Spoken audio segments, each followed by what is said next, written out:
This was from Asmon yesterday. Hi guys, it's me again, and today I want to talk about my favorite topic, internet censorship.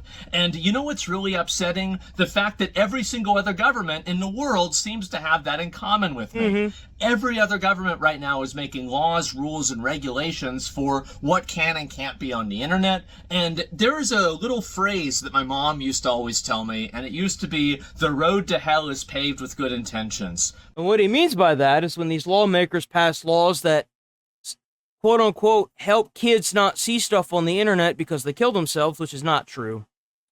They use that to filter in and get their nice little money grabbing paws on whatever they can to censor you even more and control what you see every day. But here's the thing. They're mad because they're able to control the TV and the TV based on what Fox and NBC and ABC News and all these people could put out on their shows, but they can't control the internet. So they're going to try and lock us down, boys. This might be the beginning of the end for the internet.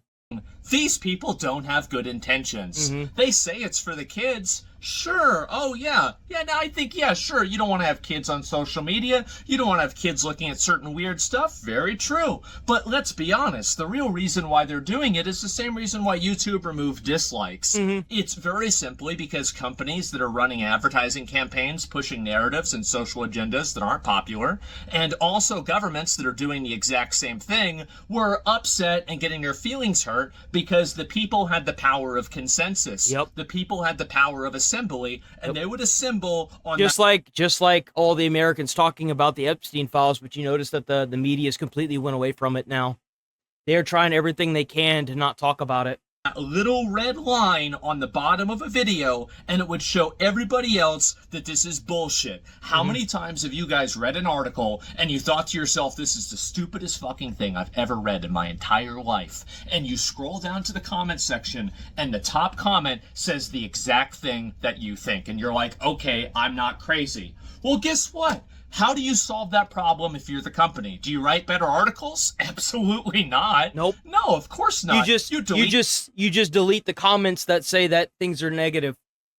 The comments section. And that's what they're trying to do with the entire internet. We used to have, back in the ancient days, in the ancient texts, every website used to begin with www, World Wide Web. And I think we're losing those first two W's, and I think that's a big fucking L. The fact is that we are going to be moving towards a world and a society where different internets are siloed off based off of region. This is already happening. Look at what happened with, for example, Twitch and South Korea. Now South Korea...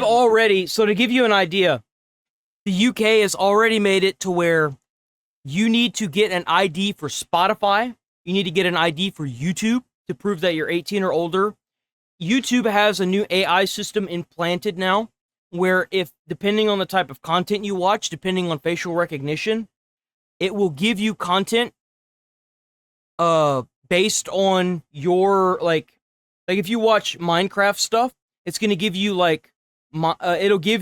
it'll think that you're a child and put you in a category with kids until you get an ID verification saying that you're not.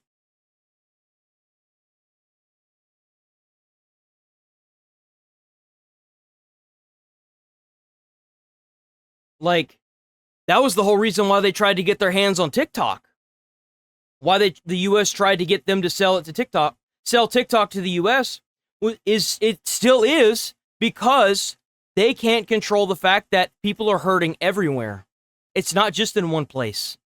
And they don't like that because the more people that you see that are hurting, the more it's likely that you can see an overthrow of a government in its place because they're not doing what they're supposed to for its people.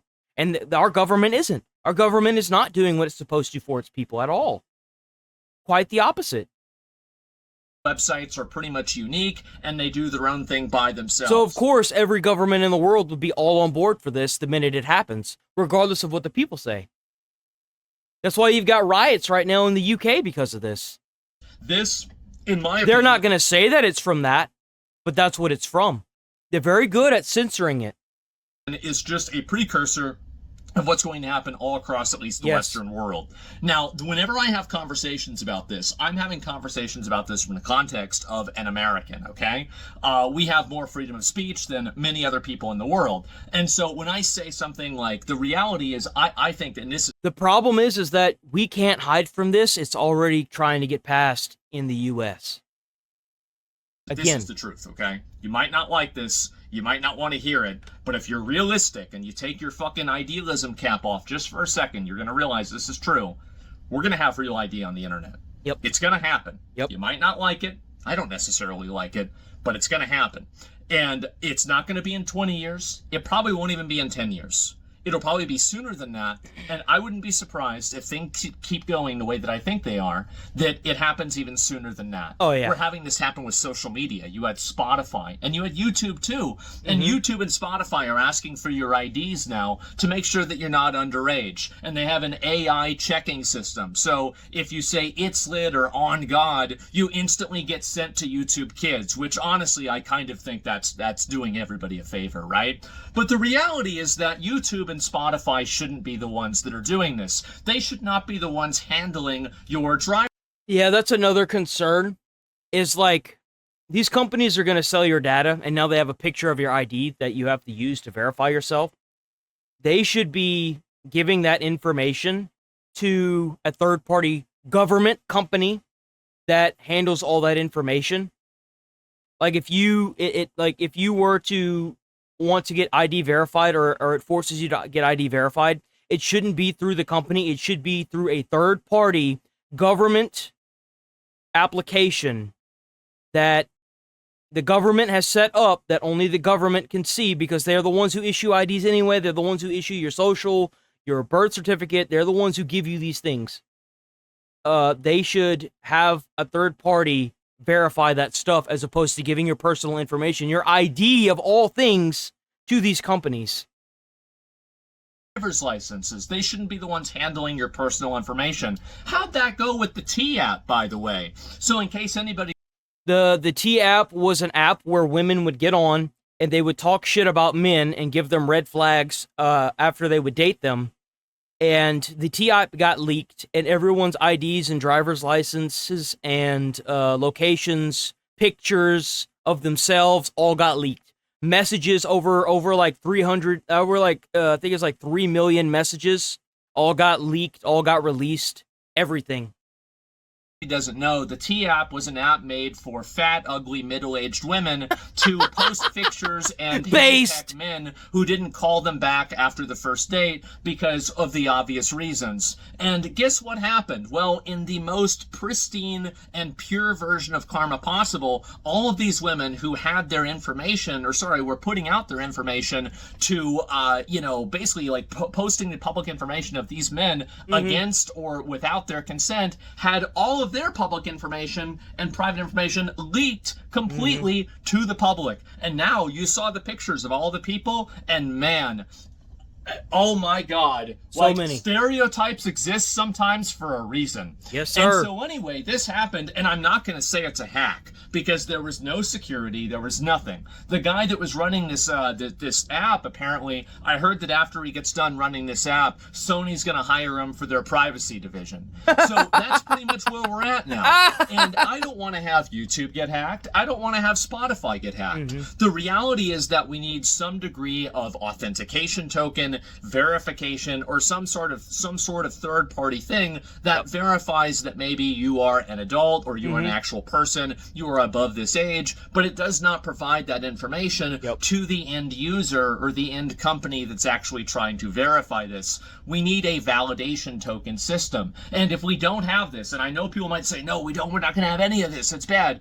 Yeah, it's going to happen. Okay? It's going to happen. You can get mad at me all you want. Like, all things considered, this is going to happen for the internet. Like, there's no getting around it. This was bound to happen eventually. Now, in the instance that it does happen, which it will, I'd rather have better systems in place, so that way, if something like a hacker gets into, like, let's say Sony, then it doesn't matter, because Sony doesn't really have your information. The government does. And let me tell you something. No one really fucks with the government security because the government security is top notch. So, but just wait. They do, they try, so but they don't get I very think far. We need a validation system. We need a way that has actual accountability to make sure that people just don't get their shit leaked when one of these accounts or one of these websites gets leaked. Anything can get hacked, but I would much rather put my trust in some part of like third party like security system or something like that rather than a T app or something like that that's just basically outsourcing its security to squirrels. And so anyway, that's where that's not true. Squirrels are really good at hiding nuts. Fucking This person squirrels. didn't even do that. But anyway, I was just thinking about this. The fact is that yes, this is where things are going, and the internet is doing this. Why is this happening? It's not happening to protect the kids. It's happening to protect the people and the companies that are in power. That's right. It's there for censorship. It's totally what it's for. They're gonna try and pass this bill as some kind of weird child protective act, but it's not. You know, the best child protection is telling the parents they need to fucking watch their kids. Make sure that narratives go unchallenged. And if you don't, the thing is, like, I don't even have to make a 1984 analogy because we can just make a 2020 analogy. Look at what happened with COVID. Do you even for a second think that's not what's happening? Of course. Yeah, it is. Yeah, you couldn't even type in the word COVID. You couldn't say the word COVID. You couldn't do anything that involved COVID on YouTube, period. You could not. It would immediately either like flag the video, the government completely like banned the word across social media. It was completely ridiculous. It was absolutely fucking ridiculous, man.